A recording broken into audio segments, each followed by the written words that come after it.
Assalamualaikum warahmatullahi wabarakatuh. Bertemu kembali bersama kami artis-artis DA3 dalam ruang kolaborasi modul 3.2, pemimpin dalam pengelolaan sumber daya. Bersama fasilitator Ibu Sari Juwitaningsih dan pengajar praktik Ibu Didah Nuraidah dan Ibu Dewi Ratnakomala. Namun sebelum kami mempresentasikan hasil diskusi kami, izinkan kami mempersembahkan sebuah lagu untuk Bapak dan Ibu guru semua. Selamat menyaksikan.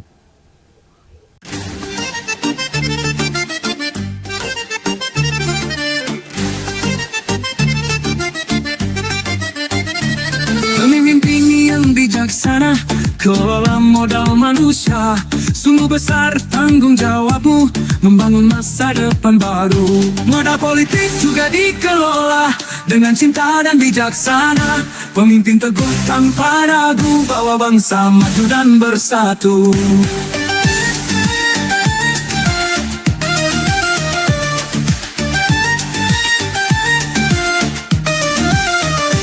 Sumber daya alam di tanganmu, kekayaan bumi kita jaga.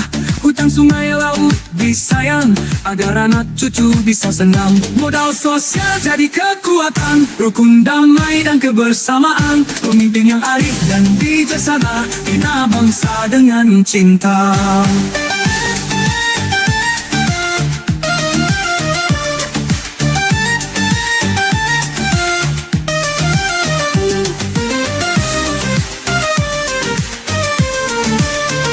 Keuangan dan fisik dikelola dengan hati penuh kebijakan.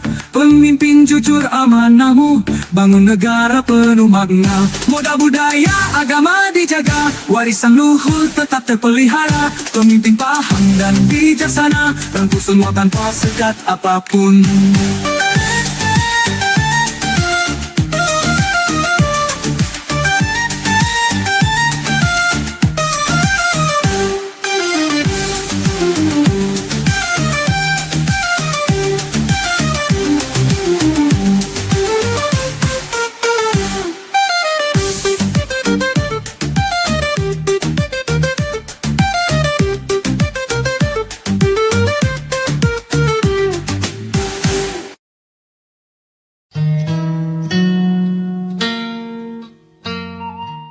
Identifikasi aset utama di daerah Bojong Picung. Bojong Picung adalah sebuah kecamatan yang terletak di Kabupaten Cianjur, Jawa Barat. Dengan udara yang sejuk, tanah yang subur, dan sungai yang mengalir jernih, Bojong Picung menjadi salah satu tempat yang kaya akan potensi alam dan sumber daya lainnya. Modal alam Bojong Picung sungguh melimpah. Sawah terbentang luas, menjadi sumber penghidupan bagi para petani yang bekerja dengan tekun. Hamparan padi yang hijau seakan mengundang siapa saja untuk merasakan kesejukan udara pedesaan dan keindahan alam yang memanjakan mata. Sungai yang mengalir jernih menjadi sumber air bagi warga yang bisa juga digunakan untuk kegiatan outbound siswa. Pepohonan yang rimbun menjaga ekosistem dan keindahan alam dan membuat udara tetap segar. Di sekitar sekolah terdapat lapang dan taman terbuka yang bisa dimanfaatkan untuk kegiatan pembelajaran di luar ruangan. Lahan tanah yang masih luas mendukung proyek kebun sekolah yang dapat meningkatkan keterampilan praktis siswa. Terdapat juga pesawahan yang menawarkan kesempatan untuk mempelajari praktik pertanian, produksi pangan, dan teknologi pertanian, serta memberikan pengalaman langsung dalam pengelolaan sumber daya alam dan ekonomi berbasis pertanian. Tidak hanya alamnya yang kaya, Bojong Picung juga memiliki modal manusia yang tangguh. Generasi muda di sini tumbuh dengan semangat belajar dan bekerja keras. Mereka adalah aset berharga yang kelak akan mengembangkan potensi desa. Banyak anak atau murid yang berprestasi di bidang seni, keagamaan, dan olahraga. Dari segi kepala sekolah dan guru-gurunya, kebanyakan merupakan lulusan S1 bahkan sudah ada yang S2. Mereka memiliki keterampilan khusus sehingga keterampilan mereka dapat dimanfaatkan untuk melatih murid dalam kegiatan ekstrakurikuler. Kepala sekolah berperan aktif dalam memimpin pengajaran, mengelola sumber daya, menciptakan budaya positif, serta membuat kebijakan penting. Guru berperan aktif dalam menyampaikan pengetahuan dan keterampilan, membimbing perkembangan sosial emosional siswa, menciptakan lingkungan belajar yang mendukung, serta menyesuaikan metode pengajaran sesuai kebutuhan individu supaya pembelajaran menjadi menyenangkan. Tenaga kependidikan berperan dalam mendukung proses pendidikan dan mengelola administrasi, menyediakan dukungan teknis serta memastikan kelancaran operasional sekolah. Dari segi orang tua, mereka juga memiliki berbagai keterampilan dan profesi yang bisa menunjang dalam memajukan sekolah. Keterampilan yang dimiliki oleh para orang tua diantaranya dapat membuat makanan khas daerah seperti geco, mochi, gegetuk, putri noong, dan makanan khas daerah lainnya yang dapat dijadikan sebagai sumber belajar dalam kegiatan P5. Profesi mereka juga beragam, ada yang jadi polisi, babinsa, ustadz, tenaga kesehatan, dan lain-lain yang dapat dijadikan narasumber jika sekolah mengadakan kegiatan. Pengawas sekolah juga sangat kooperatif dalam membantu peningkatan mutu sekolah, memberikan bimbingan dan dukungan kepada guru, mengidentifikasi kebutuhan perbaikan, dan memastikan kebutuhan terhadap kebijakan dan standar pendidikan. Begitu juga dengan komite sekolah, yang selalu membantu dalam melakukan sosialisasi kegiatan sekolah kepada masyarakat. Selain itu, mereka juga berperan aktif dalam mendukung pengembangan sumber daya sekolah dengan meningkatkan dana, membangun kemitraan, dan memperluas keterlibatan orang tua, serta membantu memastikan penggunaan sumber daya yang efektif untuk kegiatan program sekolah. Dan masyarakat yang selalu berperan dalam mendukung kegiatan sekolah dengan keterlibatan dalam setiap kegiatan. Partisipasi mereka dapat memperkaya pembelajaran, mendukung perkembangan siswa, sehingga dapat meningkatkan kualitas pendidikan. Untuk modal sosial, terlihat dari kuatnya kebersamaan dan solidaritas antar warga.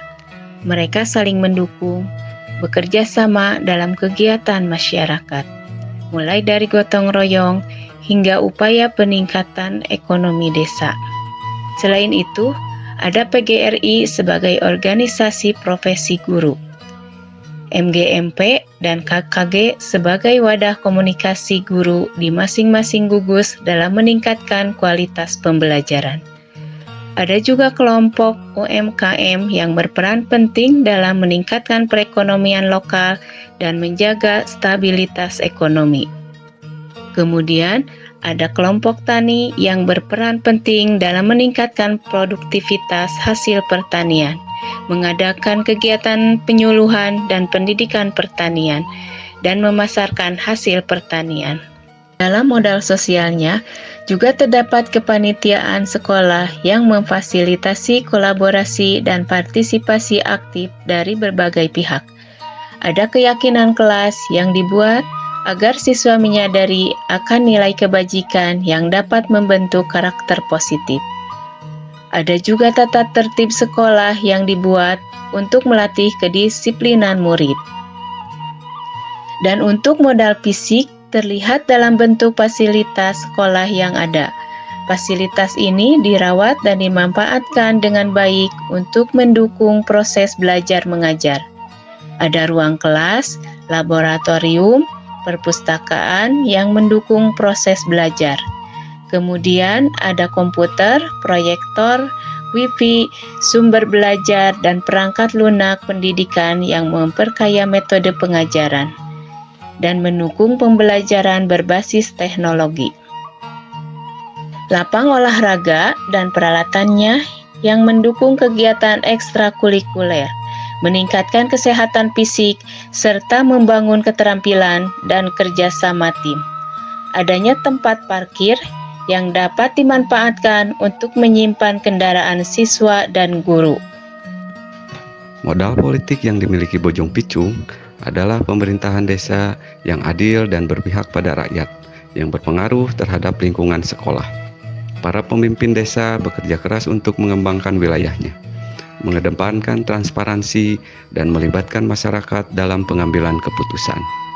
Selain itu, ada juga sinergi polsek yang dapat meningkatkan keamanan sekolah, mendapatkan dukungan dalam masalah keamanan, serta memperkuat hubungan dengan masyarakat melalui program-program edukasi. Ada sinergi puskesmas yang dapat meningkatkan program kesehatan siswa melalui edukasi kesehatan. ada kebijakan kepala sekolah dalam pengambilan keputusan yang dapat bermanfaat untuk meningkatkan mutu sekolah. Modal agama dan budaya di Bojong Picung begitu kental. Warga hidup dengan nilai-nilai agama yang kuat dan tradisi-tradisi lokal yang tetap dilestarikan.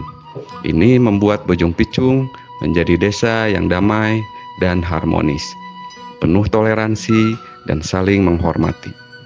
Lokasi yang dekat dengan pesantren memfasilitasi program pendidikan agama yang lebih mendalam, memungkinkan kolaborasi dalam kegiatan keagamaan dan pembinaan karakter siswa. Lingkungan yang berbudaya akan menciptakan atmosfer yang mendukung pembelajaran tentang nilai-nilai, tradisi, dan kebiasaan budaya, serta memperkaya pengalaman pendidikan dengan pengenalan lingkungan terhadap berbagai aspek budaya yang memperluas wawasan dan toleransi siswa. Ada juga sanggar seni tari, seni karawitan, dan wayang golek yang dapat dijadikan sebagai kegiatan ekstrakurikuler. Modal finansial Bojong Picung terletak pada hasil bumi yang melimpah yang diperdagangkan di pasar desa. Warga memanfaatkan sumber daya alam dengan bijak, menjadikan pasar desa sebagai pusat ekonomi, yang tentunya hal ini dapat meningkatkan kesejahteraan masyarakat. Dengan meningkatnya kesejahteraan masyarakat, tentunya berpengaruh juga terhadap perkembangan sekolah. Sedangkan untuk modal finansial di sekolah, ada dana BOS sebagai sumber dana utama sekolah untuk membiayai kegiatan sehari-hari, seperti gaji karyawan, perawatan fasilitas, pembelian aset sekolah, dan lain-lain. Kemudian, ada koperasi sekolah yang menyediakan berbagai kebutuhan siswa dan staf sebagai pendapatan tambahan sekolah yang dapat digunakan untuk mendukung kegiatan sekolah, kesejahteraan warga sekolah, dan meningkatkan fasilitas. Ada juga uang kas yang digunakan untuk membiayai kebutuhan dan kegiatan kelas. Dengan kekayaan-kekayaan tersebut, Bojong Picung memiliki segala potensi yang dibutuhkan untuk kemajuan pendidikan. Di sini, di sekolah-sekolah ini, cita-cita tumbuh, harapan menyala, dan masa depan yang lebih cerah sedang dipersiapkan. Bojong Picung bukan hanya sekedar tempat tinggal. Ini adalah harapan, kehidupan, dan warisan bagi generasi yang akan datang. Dengan segala modal yang dimiliki, Bojong Picung akan terus berkembang menjadi desa yang harmonis, sejuk, dan penuh potensi. Demikian hasil diskusi kelompok kami di ruang kolaborasi. Terima kasih, semoga menginspirasi. Akhir kata, semoga tergerak, segera bergerak, dan mari menggerakkan. Wassalamualaikum warahmatullahi wabarakatuh.